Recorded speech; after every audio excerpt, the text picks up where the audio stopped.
Dream job ఆదిత్యతోనే సాధ్యం. Aditya degree colleges admissions open. For more information visit our website. ఆంధ్రప్రదేశ్లో June 1వ తేదీ నుంచి థియేటర్ల బంద్ ఈ ప్రకటన చేసింది ఎవరు? అసలు ఈ చర్చ ఎక్కడ మొదలైంది? కారకులు ఎవరు? సూత్రధారులు ఎవరు? తెర వెనుక ఉన్నవాళ్ళు ఎవరు? ముందర ఉన్నవాళ్ళు ఎవరు? సో ఈ అంశం పైన గత 3-4 రోజులుగా చర్చ జరుగుతుంది, రాద్ధాంతం జరుగుతుంది. ఆంధ్రప్రదేశ్లోనే కాదు, సినిమా పరిశ్రమ మొత్తం షేక్ అయిపోతున్నటువంటి పరిస్థితి మనం చూస్తున్నాం. ఇద్దరు ప్రముఖ నిర్మాతలు బయటకు వచ్చి మాకు సంబంధం లేదంటే సంబంధం లేదని తేల్చి చెప్పారు. ఒక నిర్మాత అయితే కీలకమైనటువంటి కొన్ని కామెంట్స్ చేశారు. తూర్పుగోదావరి జిల్లాలో జరిగిన ఎగ్జిబిటర్స్ సమావేశంలో ఈ అంశం తెరపైకి వచ్చింది.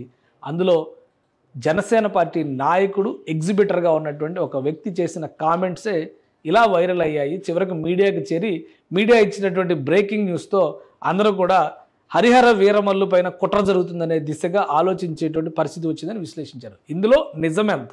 అలానే ఆ పార్టీ ఆ నాయకుడు అని చెప్తున్నటువంటి జనసేన పార్టీ నాయకుడు అనేటువంటి చెప్తున్నటువంటి వ్యక్తి ఎవరు? దీనిపైన జనసేన పార్టీ ఒక సీరియస్ డెసిషన్ తీసుకుంది. నిజంగానే ఆ పార్టీకి సంబంధించినటువంటి ఒక నాయకుడు ఎగ్జిబిటర్, ఆయన పాత్ర ఉందా లేదా తేల్చే వరకు కూడా ఆయన సస్పెన్షన్లో పెట్టాలని డిసైడ్ చేసింది. దీనికి సంబంధించినటువంటి ఒక లెటర్ కూడా జనసేన పార్టీ అఫీషియల్ హ్యాండిల్లో రిలీజ్ చేసింది. జనసేన పార్టీ రిలీజ్ చేసినటువంటి ఆ లేఖని ఒకసారి మనం చూద్దాం. శ్రీ అత్తి సత్యనారాయణ, మీపై వచ్చిన ఆరోపణలు సత్యమా అసత్యమా అని మీరు నిరూపించుకునే వరకు మీరు పార్టీ కార్యక్రమాలకు దూరంగా ఉండాలని ఆదేశించడమైంది. సో ఇది ఈ పోస్ట్ పెట్టారు అఫీషియల్ హ్యాండిల్లో. పార్టీకి సంబంధించినటువంటి హెడ్ కాన్ఫ్లిక్ట్ మేనేజ్మెంట్, పార్టీలో సంక్షోభం జరిగినప్పుడు దాన్ని నివారించేటువంటి సంఘానికి అధ్యక్షుడు, ఆయన ఆ కమిటీకి అధ్యక్షుడు వేములపాటి అజయ్ కుమార్. అలానే స్టేట్ హౌసింగ్ రిలేటెడ్ కార్పొరేషన్కి కూడా ఆయన ఇప్పుడు అధికారికంగా చైర్మన్గా వ్యవహరిస్తున్నారు. సో ఇది శ్రీ అత్తి సత్యనారాయణ రాజమండ్రి, ఆయనకి రాసినటువంటి లెటర్. దాన్ని యాజ్ ఇట్ ఈజ్గా ఈ హ్యాండిల్లో పెట్టారు. అందులో ఏం మెన్షన్ చేశారు? అవాంఛనీయమైనటువంటి థియేటర్ల బంద్ పిలుపు నిర్ణయంలో మీరు భాగస్వాములేనని మీపై తీవ్రమైన ఆరోపణలు వచ్చినందున జనసేన పార్టీలోని మీ సభ్యత్వాన్ని రద్దు చేయడంతో పాటు, అబ్బా ఇక్కడ చాలా సీరియస్, సస్పెన్షన్లో పెట్టడం కాదు, సభ్యత్వం కూడా లేపేశారు ఇక్కడ. సో ఇది ఆలోచించాలి. మీ సభ్యత్వాన్ని రద్దు చేయడంతో పాటు మిమ్మల్ని రాజమండ్రి నగరపాలక నియోజకవర్గ ఇన్ఛార్జి బాధ్యతల నుంచి తొలగిస్తున్నాము. మీపై వచ్చిన ఆరోపణలు సత్యమా అసత్యమా మీరు నిరూపించుకునేంత వరకు మీరు పార్టీ కార్యకలాపాలకు దూరంగా ఉండాలని ఆదేశించడం. కాబట్టి సీరియస్ యాక్షన్ తీసుకుంది జనసేన పార్టీ. దీనికి సంబంధించి అత్తి సత్యనారాయణ రాజమండ్రి అర్బన్ నియోజకవర్గానికి ప్రస్తుతానికి ఆయన ఇన్ఛార్జిగా ఉన్నారు. సో ఆయన్ని సస్పెండ్ చేయాలనేటువంటి విషయం, పార్టీ నుంచి సస్పెండ్ చేయడం ఒక యాంగిల్ అయితే, మరొక యాంగిల్లో చూస్తే ఆయన పైన వచ్చినటువంటి ఆరోపణలని తప్పు అని నిరూపించుకోవాల్సినటువంటి బాధ్యత కూడా ఆయన పైన పెట్టారు. ఎందుకంటే ఈ ఆరోపణలు చేసినటువంటి వ్యక్తి ఆషామాషి వ్యక్తి కాదు. సినిమా ఇండస్ట్రీలో కీలకమైనటువంటి వ్యక్తి, ఒక విధంగా మెగా ప్రొడ్యూసర్ అనేటువంటి ట్యాగ్ ఇప్పుడు సంపాదించుకున్నటువంటి వ్యక్తి దిల్ రాజు. ఆయన అటు ఎగ్జిబిటర్గా, డిస్ట్రిబ్యూటర్గా, ప్రొడ్యూసర్గా ఈ ఇండస్ట్రీలో తనదైనటువంటి ముద్ర వేసినటువంటి వ్యక్తి. గత ఆల్మోస్ట్ ఒక 28-30 సంవత్సరాలుగా తెలుగు సినిమా పరిశ్రమలో కీలక భాగస్వామిగా ఉన్నటువంటి వ్యక్తి. ఇంకా మించి చెప్పాలంటే పవన్ కళ్యాణ్ గారు కూడా సన్నిహితంగా ఉంటారు. పవన్ కళ్యాణ్ గారే నాకు దేవుడు అని చెప్పారు, ఆయన ప్రెస్ మీట్లో కూడా చెప్పారు. సో అలాంటి వ్యక్తి ఈ ప్రెస్ మీట్లో ఒక మాట చెప్పారు. తూర్పుగోదావరి జిల్లాకి సంబంధించినటువంటి ఎగ్జిబిటర్, సింగిల్ థియేటర్ ఓనర్స్కి సంబంధించినటువంటి, అలానే ఎగ్జిబిటర్స్కి సంబంధించినటువంటి మీటింగ్ జరిగింది. ఆ మీటింగ్లో థియేటర్ యజమానుల సమస్యలు లేదా సింగిల్ థియేటర్ల సమస్యల పరిష్కారానికి గనక ఫిలిం ఛాంబర్ లేదా ప్రభుత్వం స్పందించకపోతే, ముందైతే ఫిలిం ఛాంబర్ ఇన్వాల్వ్ అవ్వాలి. ఎందుకంటే అది ప్రైవేట్ అగ్రిమెంట్స్ ఉంటాయి. ఎవరైతే లీజ్ తీసుకున్నారో వాళ్ళు ప్లస్ ఎగ్జిబిటర్స్ మధ్య జరిగేటువంటి అగ్రిమెంట్స్, సమస్యను వాళ్ళు పరిష్కరించుకుంటే ఓకే, అది పరిష్కరించుకోలేకపోతే ప్రభుత్వం దగ్గరికి వెళ్ళేటువంటి పరిస్థితి ఉంటుంది. సో ఆ క్రమంలో ఆయన ఒక మాట అన్నారు, ఒకవేళ ఇండస్ట్రీలో ఉన్నటువంటి పెద్దలు స్పందించకపోతే జూన్ 1వ తేదీ నుంచి బంద్ చేస్తాం అనేటువంటి ప్రతిపాదన ఆయనే చేశారు ఆ జిల్లా సమావేశంలో.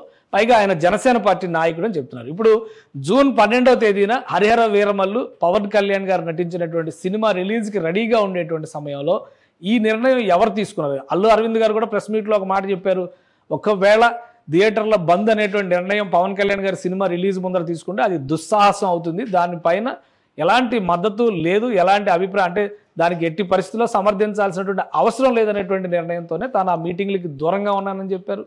అలానే తన ప్రతినిధులు కూడా ఎవరిని వెళ్ళొద్దని చెప్పారు. తనకు సంబంధించినటువంటి వ్యక్తులు కూడా మీటింగ్కి దూరంగా ఉంటే మంచిదని సజెస్ట్ చేసినట్టుగా ఆయన చెప్పారు. ఇటు దిల్ రాజు గారు కూడా అదే చెప్పారు.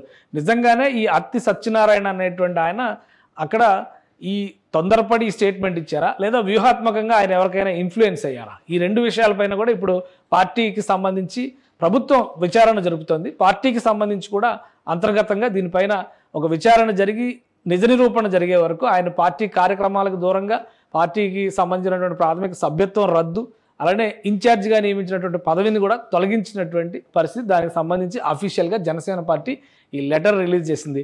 సో అది చినికి గాలివానగా మారినట్టుగా ఒక జిల్లా స్థాయి సమావేశంలో మొదలైనటువంటి చర్చ చివరికి రాష్ట్ర స్థాయి, 2 తెలుగు రాష్ట్రాల స్థాయి డిబేటు ఫిలిం ఇండస్ట్రీని ఒక కుదిపినటువంటి అంశంగా మారింది. ఈ బంద్ అనేటువంటి ప్రస్తావన అత్తి సత్యనారాయణ లేదా ఆయన సంబంధిత వ్యక్తుల ద్వారా కనుక ఆ ప్రతిపాదన ముందుకు వచ్చినట్లయితే వారు ఎవరి దగ్గర ప్రపోజ్ చేశారు, ఎవరికి బెదిరింపు లేఖలు రాశారు, ఎందుకంటే బంద్కు వెళతాం అనేటువంటి బెదిరింపుకు దిగారు, ఫిలిం ఛాంబర్ కూడా లెటర్ రాశారు అనేటువంటి చర్చ నడుస్తుంది. ఆల్రెడీ విశాఖపట్నంలో film chamber executive committee meeting ఉంది. రేపు 28, 30 తారీఖుల్లో అక్కడ మీటింగ్స్ ఉన్నాయి. ఆ లోపు నిర్ణయం తీసుకోకపోతే కనుక జూన్ 1 నుంచి బంద్ అనేటువంటి ప్రకటన ఇందులో చేశారనే సారాంశం. సో ఇప్పుడు అత్తి సత్యనారాయణ గారికి సంబంధించి ఆయన ఏం రియాక్ట్ అవుతారు, పార్టీ తీసుకున్నటువంటి చర్యలకు ఆయన ఎంతవరకు బద్దుడై ఉంటారు, అలానే ఈ వివాదం మొత్తం తేలేదానికి ఎంత సమయం పడుతుంది, ఇవన్నీ కూడా ఇప్పుడు ఆసక్తికరంగా ఉన్నాయి. డిప్యూటీ సీఎం అయితే దీనిపైన చాలా సీరియస్గా ఉంది. ఆల్రెడీ ఇవాళ ఒక బ్రేకింగ్ నోట్ రిలీజ్ చేశారు. ఆ నోట్ ప్రకారం సినిమా పరిశ్రమకు సంబంధించి థియేటర్లలో సంస్కరణలు ఉంటాయి, సినిమా టికెట్ల రేట్ల పెంపుకి రిక్వెస్ట్ చేసేటువంటి విధానంలో మార్పులు చేర్పులు ఉంటాయి. ముఖ్యంగా సినిమా రంగంలో ఉన్నటువంటి సంఘాలకు ప్రాధాన్యం ఇచ్చేటువంటి ప్రయత్నం జరుగుతుందని చెప్పిన డిప్యూటీ సీఎంఓ తెలిపింది. అలానే రాష్ట్రంలో సమగ్ర పాలసీ తీసుకొచ్చేటువంటి క్రమంలో సినిమా రంగం అభిప్రాయాలు కూడా కోరుతుంది. సో అధికారికంగా చూస్తే ప్రభుత్వ పరంగా ఒక స్పష్టత ఉంది.